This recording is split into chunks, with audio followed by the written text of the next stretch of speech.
نن مسلمان ملک د سړی زوی کیږي نه. اغه لوبه در کې امریکا کوي لګیا دی، اغه لوبه.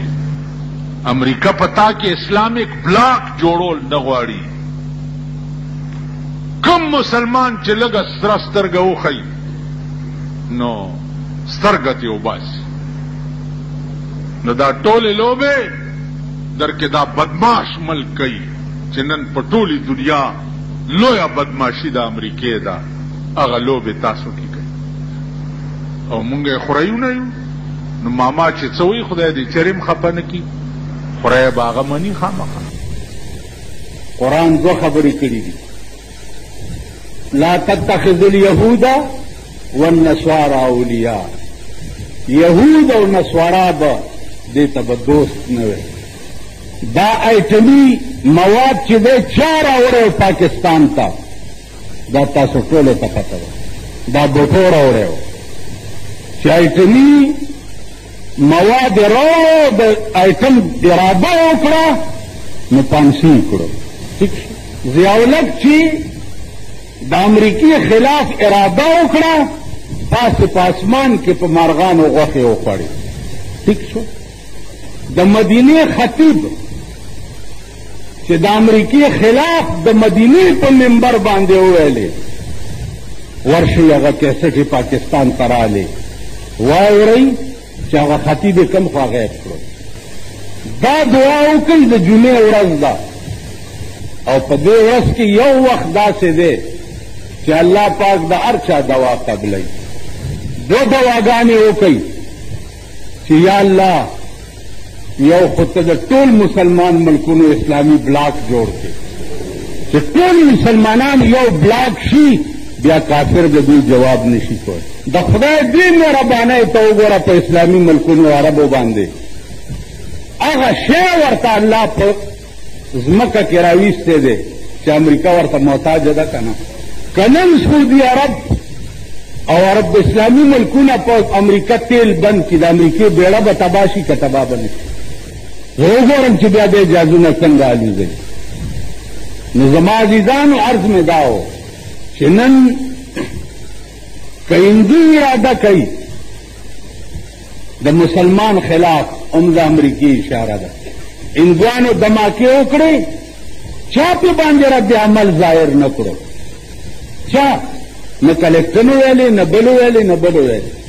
پاکستان دماکه وکړه، اول دشمنی کلکټن وکړه او ټول ملکونه یې پې بند کړه. نو مونږ ته هم څه سړیتوب او څه سوچ پکار دی. او سهار راته چا وی بینکونه دغه کړه، منجمد یې کړه. مال په دې نه کېږي، په دې نه کېږي. د یو یو سرمایهدار څلوېښت اکاونټه دي په بار ملکونو کې. د یو یو سرمایهدار سرمایهدار راونیسه او سر لاندې وختې پاتې ځوړن کا چې فوراً مال پاکستان ته را منتقل. تاسو وکته چې د ځمکې په سر سوپر پاور روس یادېدو، د ځمکې په سر د دې کابلیانو دا ببر سرونه او ببرې ګیرو د لاسه خدای تباه او برباد کو که نه. نن په هغه کابل باندې هغې له خدای نوره ښه کړه. نو زه دې پاکستانیانو ته وایم چې د خدای بندګانو که طالبان غوندې خلک بې موره بې پلاره نن د کابل نظام چلی، نو په هغه ایمان تاسو هم عمل وکئ که نه. دا عیاشي او عریاني او لوفري او بدماشي او دا رامتوبونه ټول پرېږدئ او هغه د دین لار اختیار کوي لکه هغې چې اختیار کړې ده. ته وګوره چې د پاکستان جواب بیا څوک کولی. قرآن سره دی چې په ژوند یارانه او تعلق نه و، د مرګ نه رستو زما په لستو تا پسې به قرآن نه درځي او نه به تا راخلاصوي.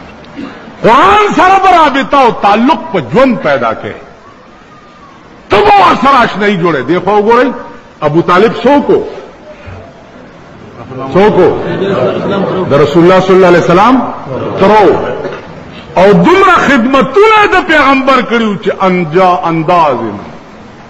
انداز نو ابو جهل رشتہ دارو لیکن چې په دنیا کې پیغمبرو نه من د ابو طالب متعلق پیغمبر وې چې یا الله دنیا کې خو زه نه منلم او ستا قران ته سرنګون نشو قیامت کې خو به شپارس در تکم پړ کې تیر قران راغې چې پیغمبره چا چې په دنیا کې ته نه منلې په خپل ذات مې دي قسمی کبه کاویا کرته د شپارسو کې زه به نه منم چا چې په دنیا کې ته نه منلې نن صاحبہ په یو عظیم قهر دا قوم اخته ده یا الہی یہ تیرے سادہ دل بندے کی در جائے کہ سلطانی بھی عیاری ہے اور درویشی بھی عیاری فقیران پسپن لبادوں کے ٹگان دی اور بادشاہان کو بادشاہن کے ٹگان ماں